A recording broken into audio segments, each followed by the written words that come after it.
Good evening, class. So for this last discussion, we'll be talking about the problem of scale in government and how scale affects government's ability to adequately govern its population. And very briefly, we'll talk about how these things have been viewed throughout history.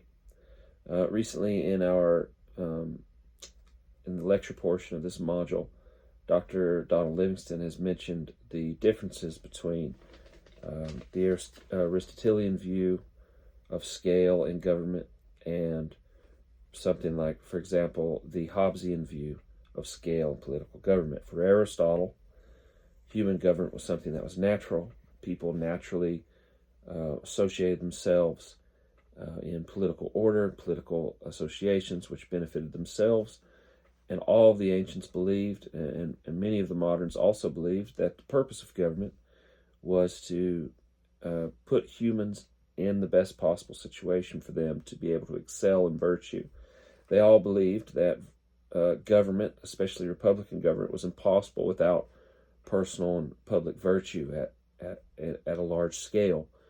On the other hand, you had those like Hobbes, who took a very negative view of human nature and believed that without strong centralized government, without a government of coercion, with strong centralized power, the population would inevitably devolve into anarchy, chaos, and as Hobbes believed, he believed that the natural state of man was one of warfare, and so populations through social compact and through contract gave up their sovereignty to political sovereigns and states in turn for protection.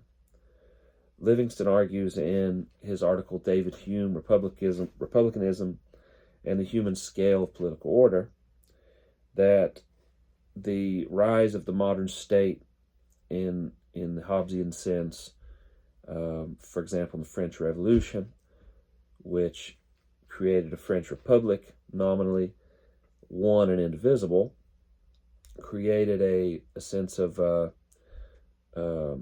theoretical incoherency where republicanism was now tied to the central state, the centralized state, huge populations of people, something like you would see in America today with a population of 350 million people. This is something that would be theoretically impossible for classical Republicans.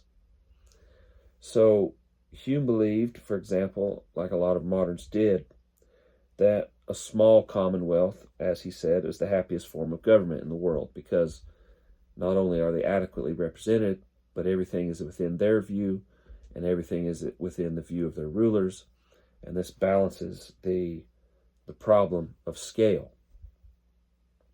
Theories of sovereignty in the 17th and 16th century, put forth by those like Jean Bodin in France, and as mentioned, Thomas Hobbes, Richard Filmer in England, in his famous work Patriarcha, argued for strong central government. Filmer argued for the divine right of kings, and they argued for the royalist perception, the centralized perception of human government.